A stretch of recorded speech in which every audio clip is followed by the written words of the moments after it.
talked briefly about Mick Foley and your issue with him. You actually had an issue with Mick Foley over, I guess, him writing in his book that you hurt Jake Roberts' neck with your guitar. Why was that? What happened?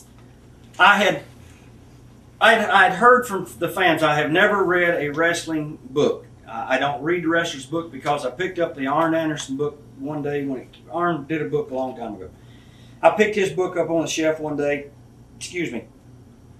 and I opened it up, first chapter.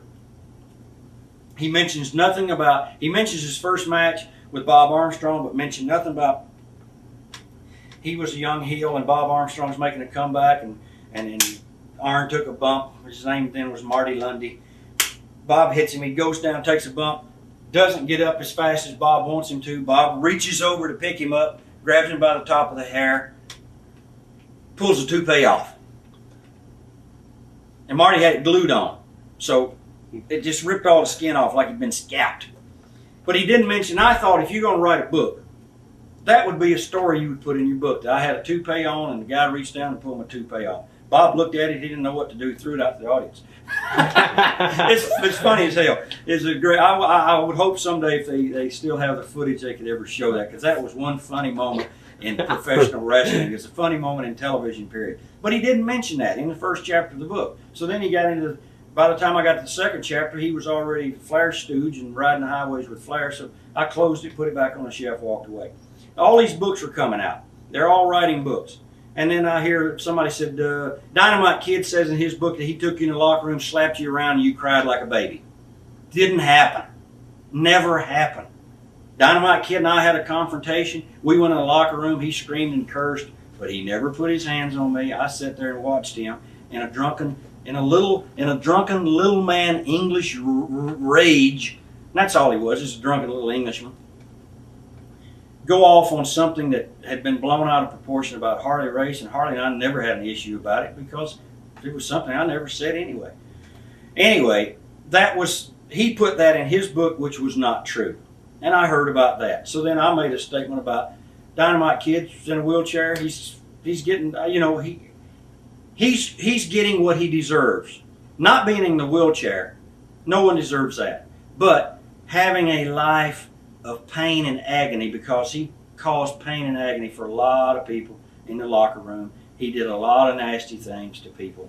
And if he's in pain and agony now for the rest of his life, he deserves it. And then Finley sent word he was going to fly to England and beat me up.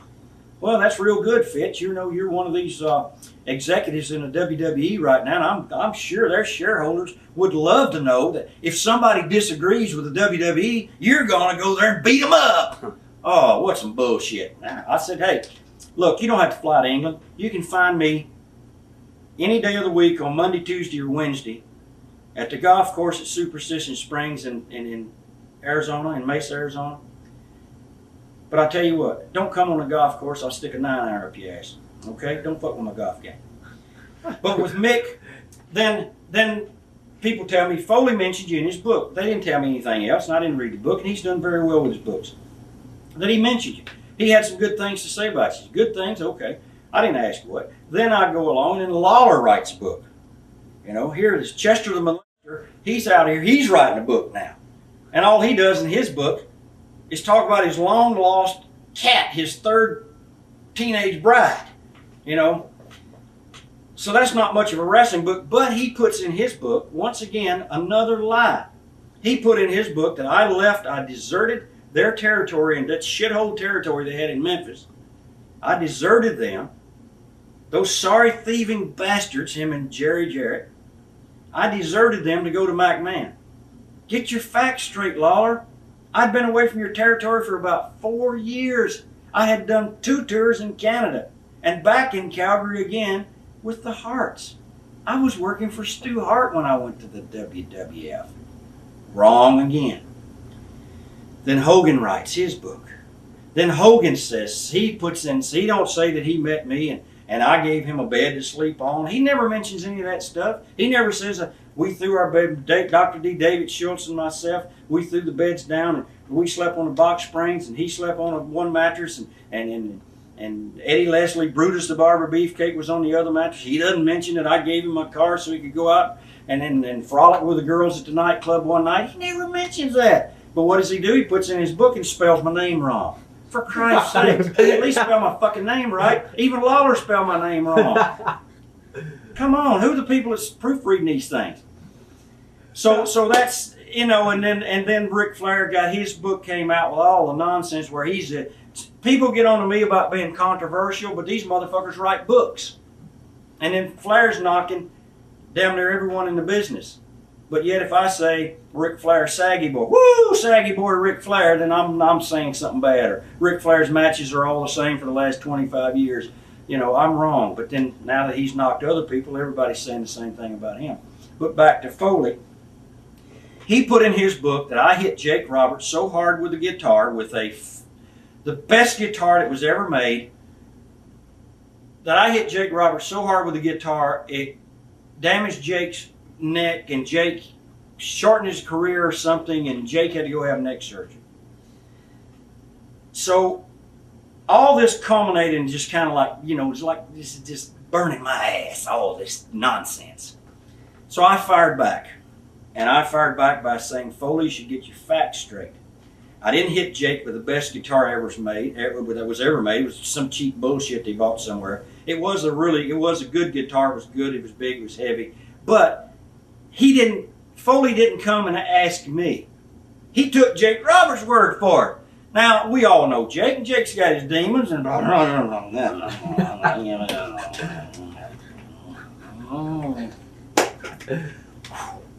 damn, what's in there? Ooh. I love Jake to death. He's got his demons, he admits it. But if I'm going to get the factual information, I would probably ask both sources. And that was my beef with Mick, so I called him out on it. And you know what? He was man enough to pick the phone up and call me and say, I've heard about this. I heard you made these statements about me saying these things in the book. And, you know, Ric Flair said some things in his book about me, and I had to call the office to find out if this guy's really real. And he said, I just want to know. You know, I've known you for a long time, and we have. Well, I've known, I call him Cactus, or Jack. I've known Jack since he started in the business. We had a tour together a long, long time ago.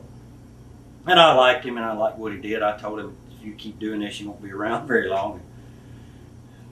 Well, anyway, we made our amends, and I appreciated the fact that he called, and I told him, I said, this is why I did it. You know, because all these other things were coming out, and he said, man, if I'd only known, he said, yeah, you're right. I should have probably, once I asked Jake, I probably should have asked you too. I said, well, guys, you had my number, just call me anytime. So then we kind of kissed and made up on the phone, and I appreciate that.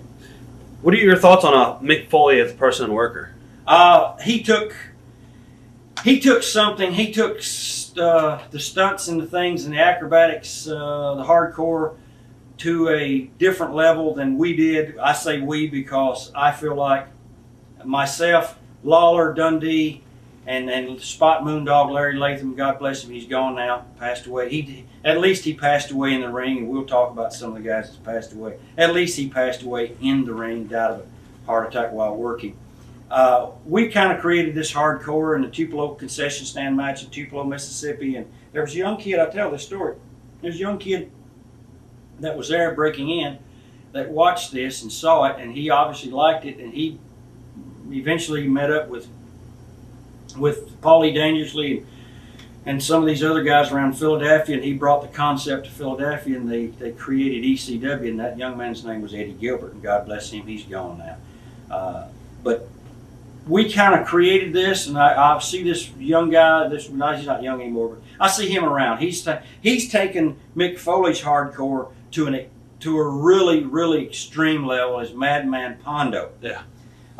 If you know anything about Madman Pondo, if you guys out there, the fans, want to get some video on him, you're going to see that the stuff Mick Foley did was elementary school, first grade stuff to what Pondo and these guys are doing. I was at one of the Juggalo Championship Wrestling.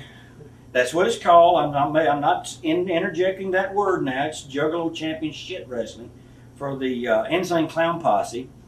I do some stuff for them sometimes off and on, and I was at one of their shows where they have their wrestling, which is super, super extreme hardcore. And one of the guys on that show, Madman Pondo, they had a plate glass window set there with the wood and the plate glass, sets it up, throws the guy through the plate glass window. The guy was cut. I mean, it looked like his kidney was hanging out.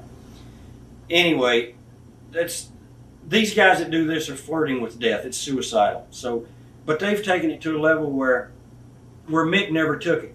And I told Mick Foley when I was back with the WWE doing that dead-ass Billy rockabilly gun shit, that I said, Jack, if you keep doing this, you're not going to be around another 5 years. And he kind of said, well, you know, it's what I got to do. It's kind of the way I'm established myself. But I'm starting to write these books now.